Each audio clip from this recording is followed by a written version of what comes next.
کی دوست میں یہ بھی بتایا ہے کہ اس نے جو آنا تھا اس نے ڈوگر کے ساتھ آنا تھا، ٹھیک ہے نا، وہ اس کو لے کے نہیں گیا، اس کا مطلب یہ ناراضی چل رہی تھی۔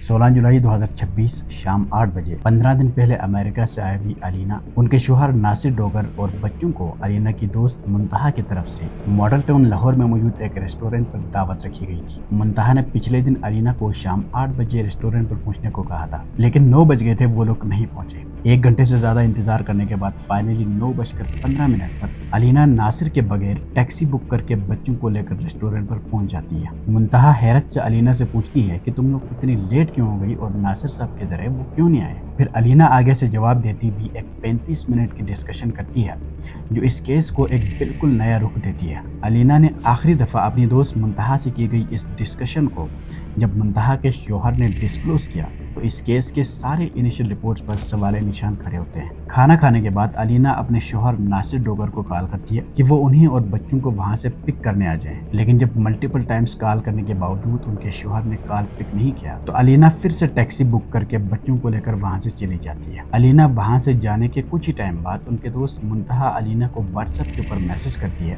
کہ وہ خیریت سے گھر پہنچی ہے کہ نہیں۔ اس وقت منتہا کو پتہ چلتا ہے کہ علینا کے واٹس ایپ اور انسٹاگرام بند تھے۔ پھر اگلے دن 17 جولائی 2026 شام 6:30 بجے ویلنسیا ٹاؤن میں موجود ہاؤس نمبر B1 کے ساتھ ہی موجود گھر میں رہنے والا علی چٹھا کو ساتھ والے گھر ہاؤس نمبر B1 سے ایک عورت کی مسلسل شور سنائی دیتی ہے۔ جب وہ اپنے گھر کے بالکنی میں جا کر دیکھتا ہے تو ساتھ والے گھر ہاؤس نمبر B1 کے بیک سائڈ پر موجود واشنگ ایریا میں ایک بچہ فرش پر بے ہوشی کی حالت میں پڑا ہے اور اس کے اوپر بستر کا کپڑا رکھا ہوا ہے۔ علی چٹھا فوراً گھر سے باہر نکلتا ہے اور ساتھ ہی موجود شاپ والے کے پاس جا کر یہ بات شیئر کرتا ہے اور وہ کہتا ہے کہ اس گھر سے مسلسل شور آ رہی ہے اور بیک سائڈ پہ واشنگ ایریا میں کوئی بچہ بے ہوشی کی حالت میں پڑا ہے۔ یہ کہہ کر علی چٹھا اس شاپ کیپر کو ساتھ لے کر اس گھر کے دروازہ نوک کرتا ہے اور اندر سے ناصر ڈوگر دروازہ کھولتا ہے اور جب ان سے کہا گیا کہ آپ کے گھر کے بیک سائڈ کے واشنگ ایریا میں کوئی شخص بے ہوشی کی حالت میں پڑا ہے لیکن بیک سائڈ پہ نا آپ کا کوئی بچہ ہے یا کسی کا گرا ہے، آپ چیک کر لیں۔ تو آگے سے ناصر ڈوگر کہتا ہے کہ میرے بچے تو گھر پہ نہیں ہیں، حالانکہ ان سے یہ نہیں پوچھا گیا تھا کہ ان کے بچے کہاں ہیں۔ علی چٹھا ان سے کہتا ہے کہ آپ اوپر جا کر دیکھ لیں، شاید معلوم ہو جائے۔ پھر آگے سے ناصر ڈوگر کہتا ہے تو پھر آپ ہی جا کر دیکھ لیں۔ کہتا ہے آپ چیک کریں، میں نے کہا میں کچھ چیک کروں، آپ کا گھر ہے، آپ چیک کریں۔ علی چٹھا کے مطابق جب وہ اور شاپ کیپر اوپر جا کر دیکھتا ہے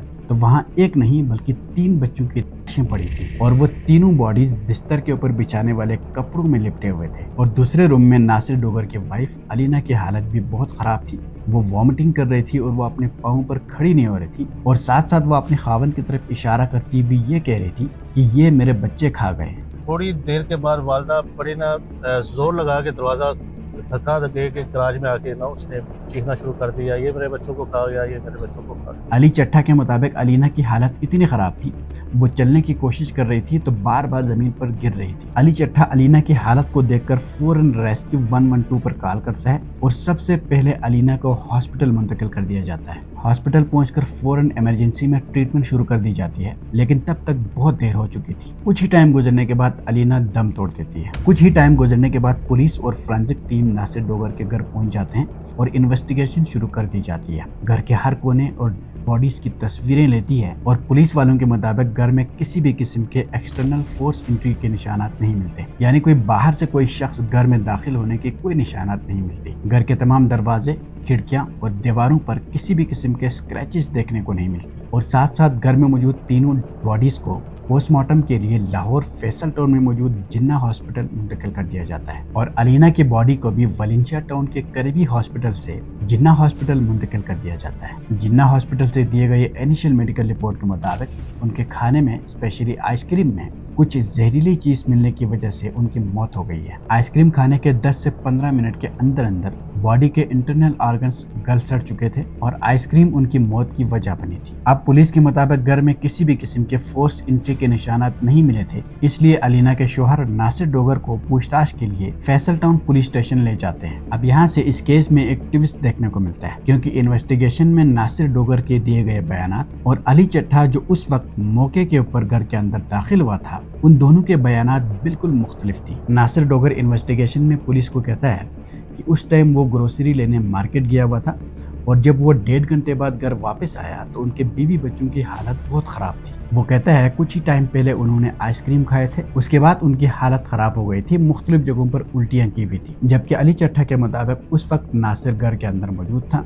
और अंदर से दरवाज़ा खोलने वाला शख्स कोई और नहीं बल्कि नासिर डोगर ही था। मूवी देखने ठीक है, उसका एक्सप्रेशन क्या था उस टाइम? उस वक्त बिल्कुल नॉर्मल, अच्छा, बिल्कुल बिल्कुल नॉर्मल, बिल्कुल normal। कोई ऐसा नहीं कि उसने फंबल कहा हो जी, या मेरे कुछ। बच्चे गए हुए हैं मूवी देखने। ठीक है, मैंने कहा जी देखने गए होंगे, लेकिन बैक साइड पे ना आपका कोई बच्चा है या किसी का गिरा है, आप चेक कर लें।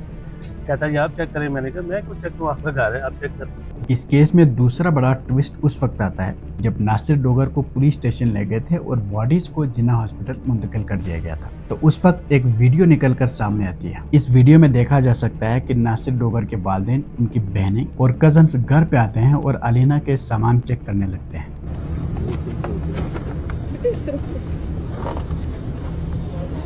कीमती चीजें हैं इसमें, अगर आप क्या गोल्ड है, ये गोल्ड है। दिखाएं क्या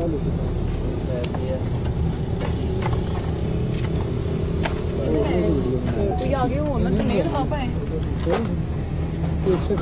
शामी को आपने आगे दिखा। वीडियो में साफ देखा जा सकता है कि इन लोगों को इस केस से भी ज्यादा घर में मौजूद सामान में दिलचस्पी है। 16 जुलाई को अलीना अपने दोस्त के साथ की गई इस कन्वर्सेशन को समझने के लिए अलीना और नासिर डोगर की लाइफ स्टोरी को समझना बहुत इंपॉर्टेंट है। अलीना बेसिकली लाहौर से बिलोंग करती थी। लाहौर में इब्तिदाई तालीम हासिल करने के बाद उनके वालिदैन ने सिर्फ अलीना को ही नहीं बल्कि उनके तीनों बहनों को पढ़ाई के लिए अमेरिका भेज देते हैं। इससे यह साफ जाहिर होता है कि अलीना की फैमिली उनके अमेरिका जाने से पहले ही फाइनेंशियली वेल सेटल थी। अमेरिका में तालीम हासिल करने के बाद अलीना और उनकी एक बहन अमेरिका में जॉब करने लगती है, जबकि उनकी तीसरी बहन जॉब के सिलसिले में कनाडा शिफ्ट होते हैं। अलीना की बहन जो अमेरिका में मुकीम है, उनका इस केस से बहुत गहरा ताल्लुक है। जॉब करते कुछ ही टाइम बाद अलीना की शादी नासिर डोगर से होती है, जो कि स्टूडेंट वीजे पर अमेरिका शिफ्ट हुए थे और बाद में वर्क वीजे पर काम करने लगा था। अलीना की बहन जो कनाडा में मुकीम है, उनके मुताबिक अलीना की उनके शौहर से घरेलू मामलात और फाइनेंशियल कंट्रोल को लेकर हर वक्त झगड़े रहते थे। उनके बहन के मुताबिक अलीना की सेंड की गई वॉइस मैसेजेस और कुछ वीडियो क्लिप्स उनके पास मौजूद है, जिनमें अलीना अपने घरेलू मसले को लेकर बहुत परेशानी जाहिर कर रही थी। घरेलू मामलात के चलते डिप्रेशन के साथ साथ जिंदगी गुजारती है। शादी को 17 साल हो चुके थे और 3 बच्चे भी हो चुके थे, लेकिन उनकी जिंदगी से परेशानियां खत्म होने का नाम ही नहीं ले रही थी। वक्त के साथ साथ जब परेशानियां हद से ज्यादा बढ़ने लगी तो वो कभी कभार एंटी डिप्रेशन के मेडिसिन भी ले लिया करती थी। अब ये केस इतना सिंपल नहीं है। यहाँ से इस केस में एक ट्विस्ट उस वक्त आता है जब इन्वेस्टिगेशन में नासिर डोगर की एक बयान सामने आती है। नासिर डोगर के मुताबिक उन्होंने अपने बड़े भाई शेरदिल डोगर, जो कि लाहौर ट्रैफिक पुलिस में एज ए डीएसपी है, उनसे मशवरा करता है कि नासिर डोगर अपने बड़े भाई को डॉक्टर बनाना चाहता है,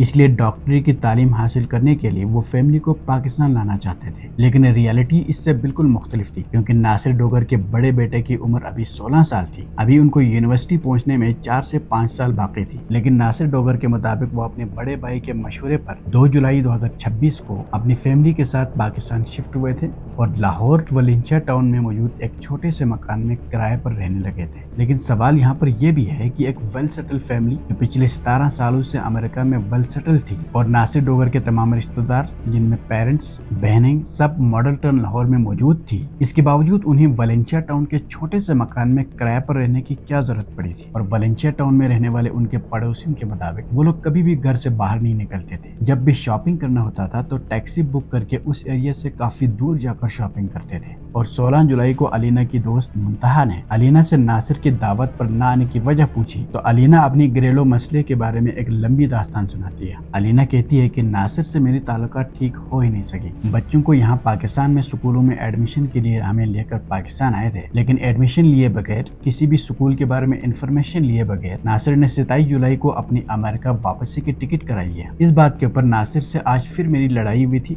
इसलिए वो नहीं आए। अब यहाँ पर सवाल ये है कि अगर बच्चों के तालीम के सिलसिले में पाकिस्तान शिफ्ट हुए थे तो बच्चों को किसी भी स्कूल में एडमिशन किए बगैर, किसी भी स्कूल के बारे में इंफॉर्मेशन लिए बगैर 27 जुलाई को वो खुद अकेला अकेला अमेरिका वापस क्यों जा रहा था। अलीना के दोस्त मुंतहा के मुताबिक 16 जुलाई को अलीना की अपने शौहर से लड़ाई हुई थी। उसके बाद 17 जुलाई 2026 के शाम 6 बजे ये वाकया पेश आया था, जिसमें एक माँ अपने 3 बच्चों के साथ दुनिया से चली जाती है। उसके बाद इनिशियल मेडिकल रिपोर्ट के मुताबिक माँ और बच्चों ने एक ऐसी जहरीली आइसक्रीम खाई थी जिसमें इंतहाई खतरनाक किस्म के केमिकल्स मिक्स किए गए थे और आइसक्रीम खाने के 10 से 15 मिनट बाद उनकी मौत हो गई थी। उसके बाद पाकिस्तान के मुख्तलिफ टीवी चैनल्स के ऊपर फेक खबरें फैलाई जाती है और बताया जाता है कि माँ ने ही अपने बच्चों को आइसक्रीम में जहर मिलाकर खिलाई थी और खुद भी खाई थी, क्योंकि फोरेंसिक रिपोर्ट में खाने के बर्तन के ऊपर और आइसक्रीम के बाउल के ऊपर माँ के फिंगरप्रिंट्स देखे गए हैं। लेकिन रियलिटी यह है कि खाने के बर्तनों के ऊपर और आइसक्रीम के बाउल्स के ऊपर उनकी माँ का फिंगरप्रिंट्स का होना ये बात साबित नहीं करती कि माँ ने ही आइसक्रीम में जहर मिलाई थी, क्योंकि नॉर्मल रूटीन्स में अगर देखा जाए तो घरों में खाना खाने के बाद